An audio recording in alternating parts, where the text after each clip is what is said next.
जय मां विश्वम्भरी। Corona virus का कलयुग एवं श्री महापात्र जी द्वारा मां विश्वम्भरी का अवतरण तथा विचारधारा। आज यह कोरोना काल में पूर्णतः यह विश्व जैसे रुक सा गया है। एक ही क्षण में संपूर्ण विश्व के मानवी को ऊपरी शक्ति ने घर पे बिठा दिया है। तब पूरे विश्व के ज्ञानी, वैज्ञानिक एवं ध्यानी जैसे अनेक लोग विचार करने पर मजबूर हुए हैं कि पूरा विश्व जब स्तब्ध होकर रुका हुआ है, तभी भी पूरे विश्व में कोई महाशक्ति द्वारा यानी कि किसी सुप्रीम पावर द्वारा यह विश्व का रक्षण किया जा रहा है। कोई महाशक्ति काम कर रही है। तब लोगों को इस महाशक्ति, पराशक्ति, राजराजेश्वरी, परमेश्वरी की पहचान कराने का मन हो रहा है। अभी चारों तरफ टीवी में रामायण, महाभारत, महादेव, श्री कृष्ण जैसे अनेक दैविक धारावाहिक दिखा रहे हैं। यह सभी धारावाहिक अगर आप ध्यान से देखें तो ख्याल आएगा कि उसमें हर बार विधाता, नियति, पराशक्ति, महाशक्ति जैसे शब्दों का प्रयोग बार बार किया जा रहा है। जब श्री कृष्ण के जन्म के समय देवकी के पास कन्या स्वरूप जो लड़की थी, वह कन्या को जब कंस वध करने जाता है, तब वह कन्या शक्ति स्वरूप धारण कर यह बताती है कि तुम्हें मारने वाला कब का जन्म ले चुका है, और स्वयं अदृश्य हो जाती है। तो यह शक्ति कौन थी? आज तक इस बात की वास्तविकता किसी को पता नहीं है। इसी प्रकार कुरुक्षेत्र के युद्ध मैदान में श्री कृष्ण ने जो गीता सार अर्जुन को सुनाया था, वही गीता सार युद्ध के पश्चात अर्जुन ने श्री कृष्ण को फिर से सुनाने को कहा। तभी श्री कृष्ण ने मुस्कुराते हुए कहा कि वह गीता सार तो मैंने स्वयं नहीं, किसी महाशक्ति द्वारा मेरे मुख से गाया चुका था। मैं तो मात्र निमित्त था। अब मुझे वह स्वयं गीता सार याद नहीं है। तो यह शक्ति कौन है? नियति कौन है? हमारे भाग्य को लिखने वाला कौन है? हमारे कर्मों का हिसाब किताब रखने वाला कौन होगा? प्रकृति के असंख्य नियमों को किसने बनाया होगा? यह विचार भी आज अनेक लोग कर रहे हैं। तो सुनिए, इसका उत्तर है अखिल ब्रह्मांड की रचयिता, पराशक्ति, महाशक्ति, राजराजेश्वरी, कर्म की देवी, भाग्य विधाता मां विश्वम्भरी है। कृमि कीटक से लेकर महाकाय पशुओं सहित अनेक जीव सृष्टि की रचना मां ने की है। आकाश, पाताल एवं पृथ्वी की रचना करके ब्रह्मा जी को पालन, विष्णु को पोषण और महेश को संहार का कार्य सौंपा है। जब यह संसार में कुछ नहीं था, तब भी मां थी, अभी भी मां है, और जब कुछ भी नहीं रहेगा, तभी भी मां तो रहेगी ही। कहते हैं कि जब से पृथ्वी की रचना हुई है, तब से दो प्रकार की शक्ति बनी है। एक तामसिक शक्ति और दूसरी सात्विक शक्ति। फिर चाहे सतयुग हो, त्रेतायुग हो, द्वापर युग हो या कलयुग हो, जब जब धर्म को हानि पहुंची है और तामसिक शक्ति का अत्याचार बढ़ा है, तब तब तामसी शक्ति का विनाश करने हेतु एवं धर्म की रक्षा करने हेतु कोई सात्विक आत्मा ने अवतार करके सात्विकता का कार्य करके सात्विक शक्ति को उजागर किया है।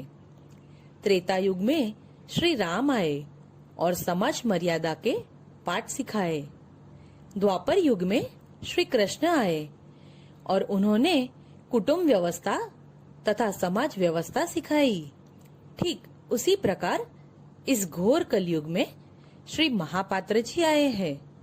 यह आखिरी मौका माँ विश्वम्भरी ने महापात्र जी द्वारा मानव जात को दिया है।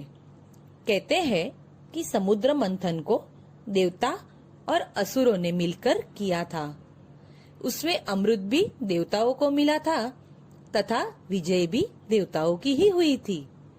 कहने का तात्पर्य यह है कि युग चाहे कोई भी हो, हर एक युग में तामसिक शक्ति तथा सात्विक शक्ति के बीच समुद्र मंथन हुआ है और हर बार जीत सिर्फ सात्विक शक्ति की ही हुई है।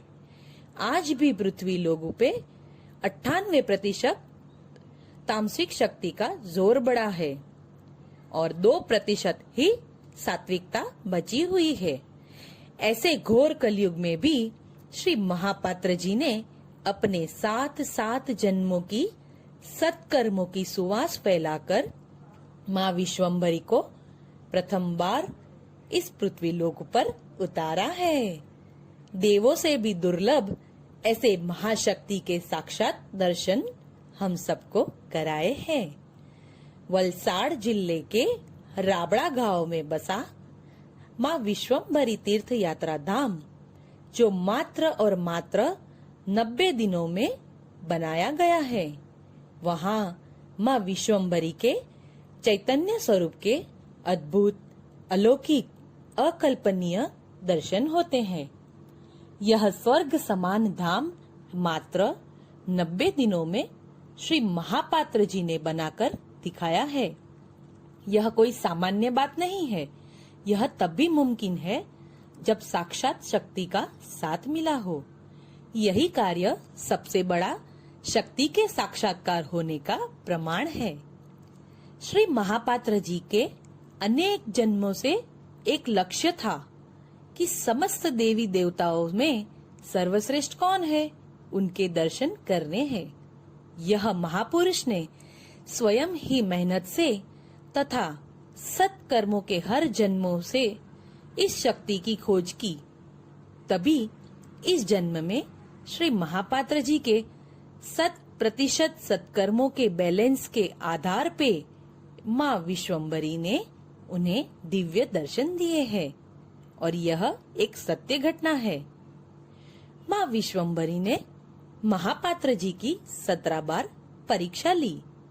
काम, क्रोध, लोभ, मोह, माया, आर्थिक एवं शारीरिक और आखिर में चारित्र की परीक्षा में वह संपूर्ण रूप से पास होकर निकले। तभी माँ ने श्री महापात्र जी को अपने मूल स्वरूप में दर्शन दिए हैं। तत्पश्चात माँ तथा महापात्र जी के बीच 45 मिनट तक एक अलौकिक बात हुई। तब माँ ने श्री महापात्र जी को एक सूत्र दिया कि अंधश्रद्धा छोड़कर घर की ओर वापस आए एवं घर को ही मंदिर बनाए। यह सूत्र को चरितार्थ करने के लिए आज भी महापात्र जी यथार्थ प्रयत्न कर रहे हैं और लाखों लोगों के घर को प्रज्वलित करके उनके यहाँ वैदिक वैचारिक क्रांति की मशाल जला रहे हैं। आज जब इस कोरोना काल में लोग जब घर पे बैठे हैं, तब माँ विश्वम्भरी का यह संदेश मुझे याद आ रहा है कि घर की ओर वापस आओ। आज का मानवी भटकने लगा है, तभी माँ मानवी को घर की ओर वापस आने का संदेश दे रहे हैं। घर से ही नए जीवन का शुभारंभ करें। बाहर मंदिर में न जाकर घर में माँ कुलदेवी, माँ विश्वम्भरी की विचारधारा तथा गणपति बापा के स्थापन करके घर को ही मंदिर बनाएं। श्री महापात्र जी माँ विश्वम्भरी के दिए हुए 17 वैदिक सद्गुणों को परोस रहे हैं। जिस प्रकार इन वैदिक सद्गुणों को श्री महापात्र जी आचरण करके माँ तक पहुँचे हैं, ठीक उसी प्रकार हम भी इन गुणों को अपने जीवन में आचरण करके अपने घर को मंदिर बनाकर माँ तक पहुँच सकते हैं।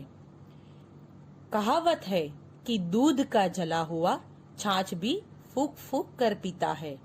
ठीक वैसे ही आज का मानवी व्यक्ति पूजा में फंसा हुआ है और शक्ति पूजा को भूल गया है। मनुष्य को मात्र उनके द्वारा किए गए कर्मों तथा नासमझी में की गई भूलें नुकसान कर रही है। कोई भी पितृ तथा ग्रह किसी को नड़ते नहीं है। इसीलिए श्री महापात्र जी कहते हैं कि व्यक्ति पूजा छोड़कर शक्ति पूजा अपनाओ और घर को ही मंदिर बनाओ। माँ विश्वम्भरी का दिव्य संदेश है कि मनुष्य को मोक्ष प्राप्ति के लिए 5 ऋण बंधन से मुक्त होना पड़ता है। इसीलिए माँ विश्वम्भरी तीर्थ यात्रा धाम का मुख्य 5 उद्देश्य है। पहला, माता पिता। दूसरा, कुलदेवी माँ। तीसरा, वैदिक संस्कृति। चौथा, प्रकृति तथा 5वां, गाय माता। यह 5 ऋण बंधन से कैसे मुक्त होना है, वह आज हमें श्री महापात्र जी सिखा रहे हैं। तो आइए माँ विश्वम्भरी द्वारा मिली हुई विचारधारा, दिव्य संदेश तथा महापात्र जी द्वारा मिली प्रेरणा से यह जीवन का उद्धार करें। माँ के दिव्य दर्शन माँ विश्वम्भरी तीर्थ यात्रा धाम की YouTube चैनल के माध्यम से कर सकते हैं तथा माँ की आरती का लाभ उठा सकते हैं। जय माँ विश्वम्भरी।